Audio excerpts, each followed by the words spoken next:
స్వర్గంలో దేవతలను, ఋషులను నాట్యగానాలతో అలరించేందుకు నియమించబడినవారు అప్సరసలు. వీరు చాలా అందమైన, అద్భుతమైన నృత్యకారులు. తమ ఒంపు సొంపులతో వయ్యరాలు ఒలకబోస్తూ ఎంతటి మగవారినైనా తన దాసుణ్ణి చేసుకోగల నెరజాణలు. అందంగా ఉన్నవారిని గురించి పొగడాలనుకుంటే ఎవ్వరైనా అప్సరసలాగా ఉన్నావని అంటారు. అందమంటే ఇలా ఉంటుందా అనేంతగా అందానికి నిర్వచనంలాగా అప్సరసలుంటారు. మన పురాణాలలో మనుషులు పుణ్యం చేస్తే స్వర్గానికి వెళతారు అంటారు. స్వర్గమంటే సంతోషం, సంతోషమంటే కామం, భోగం. వీటన్నిటినీ స్వర్గలోకవాసులకు అందించేవారే అప్సరసలు. స్వర్గంలో ఉన్న ప్రతి ఒక్కరూ వీరి పొందులో మునిగి తేలుతూ రాజభోగాలని అనుభవిస్తూ ఉంటారు. అదే ఆనందం, నిత్య సంతోషం. ఇందుకోసమే యుగయుగాలుగా ఎంతోమంది మునులు వేల సంవత్సరాలుగా తపస్సు చేసి స్వర్గాన్ని చేరుకోవాలని ఉవ్విళ్ళూరుతుంటారు. దేవేంద్రుని ఆస్థానంలో గంధర్వులు గానం చేస్తుంటే అప్సరసలు నాట్యం చేస్తారు. వీరు పాలసముద్ర మథనం సమయంలో మేరుక పర్వతం నుంచి జన్మించారని చెబుతారు. అలాగే భాగవత పురాణం కూడా కశ్యపుడు, అతని భార్య ముని నుంచి అప్సరసలు జన్మించారని పేర్కొంది. అప్సరసలు అనగానే మనకు గుర్తుకొచ్చేది కేవలం ఒక 4-5 పేర్లు మాత్రమే. కాని బ్రహ్మ పురాణం ప్రకారం 31 మంది అప్సరసలున్నారు. వీరిని ఏకత్రింశతి అప్సరసలు అని అంటారు.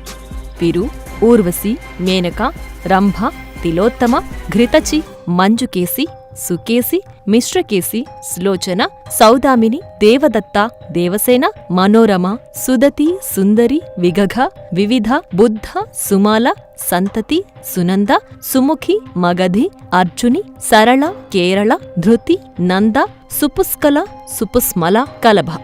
అప్సరసలు తమ ఆకారాన్ని, శరీర సౌష్ఠవాన్ని ఇష్టానుసారంగా మార్చుకోగలరు. వీరందరూ ఇంద్రుడి ఆజ్ఞలను శిరసావహిస్తారు. ఇంద్రుడు తన సింహాసనాన్ని కాపాడుకోవడానికి, మహర్షుల తపస్సులను భగ్నం చేయడానికి అప్సరసలను ఉపయోగించినట్లు మనకు పురాణాలలో కనిపిస్తుంది. అప్సరసలు మహర్షులు తపస్సు చేసే లోకాలకు, ప్రదేశాలకు వెళ్లి తమ అందచందాలతో, నాట్యంతో వారి ఏకాగ్రతకు భంగం కలిగించి మహర్షుల తపస్సుకు విఘ్నం కలిగించేవారు.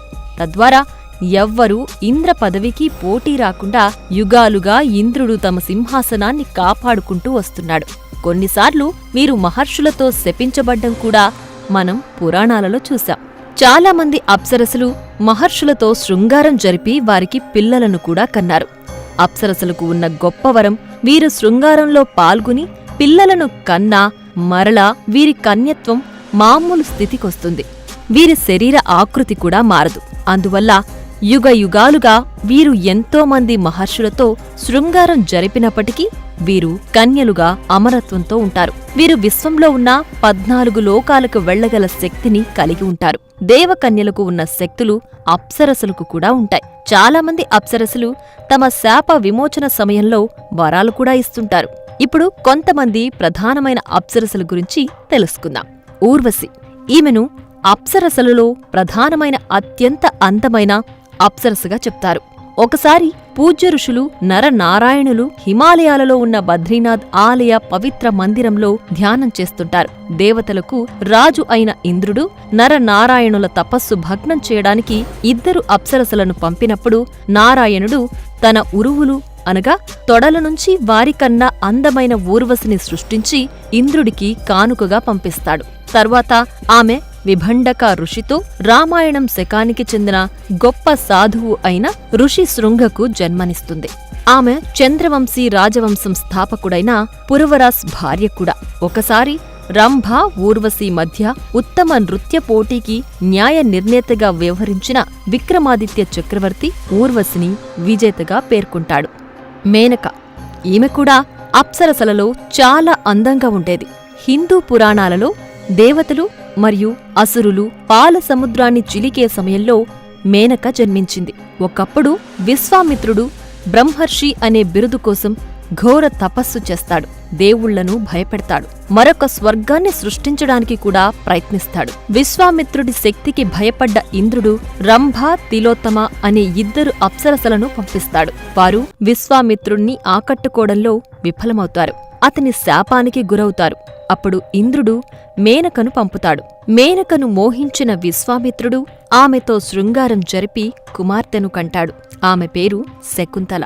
తరువాత శకుంతల రాజు దుష్యంతుని వివాహం చేసుకుని భరతుడికి జన్మనిస్తుంది. ఇతని పేరు మీదనే మన దేశానికి భారతదేశం అని పేరొచ్చింది. భరతుడు కౌరవులకు పాండవులకు పూర్వీకుడు కూడా. రంభ ఈమె అప్సరసల రాణి. ఈమె కుబేరుని కుమారుడైన నలుకూవరుని భార్య. కుబేరుని సవతి సోదరుడైన రావణుడు రంభని మానభంగం చేస్తాడు. తర్వాత నలకూవరుడు రావణుడిని శపిస్తాడు. నీవు ఎవరైనా స్త్రీలను బలవంతం చేస్తే చనిపోతావని శపిస్తాడు. ఈ శాపం వల్లని రావణుడు సీతాదేవిని చెరపట్టినా ఆమెకు ఇష్టం లేకుండా ఆమెను తాకలేకపోయాడు. రంభ మొదట విశ్వామిత్రుని తపస్సు భగ్నం చేయడానికొస్తుంది. అప్పుడు విశ్వామిత్రుడు రంభని రాతి శిలలా మారమని శపిస్తాడు.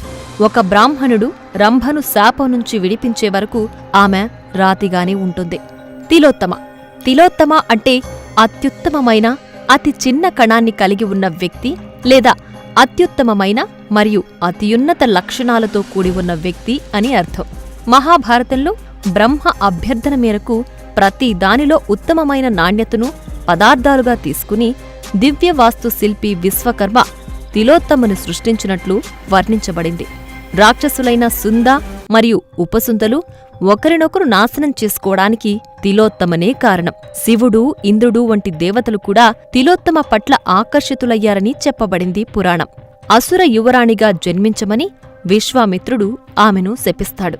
తరువాత ఆమె శ్రీకృష్ణుడి మనవడు అనిరుద్ని వివాహం చేసుకుని బాణాసుర కుమార్తెకు యువరాణి ఉషాగా జన్మిస్తుంది. మొత్తంగా ఇది అప్సరసల గురించిన సమాచారం. వీడియో నిడివి ఎక్కువ అవడం వల్ల మిగిలిన అప్సరసల గురించి పార్ట్ 2 వీడియోలో తెలుసుకుందాం. For more videos like this, subscribe Big TV channel.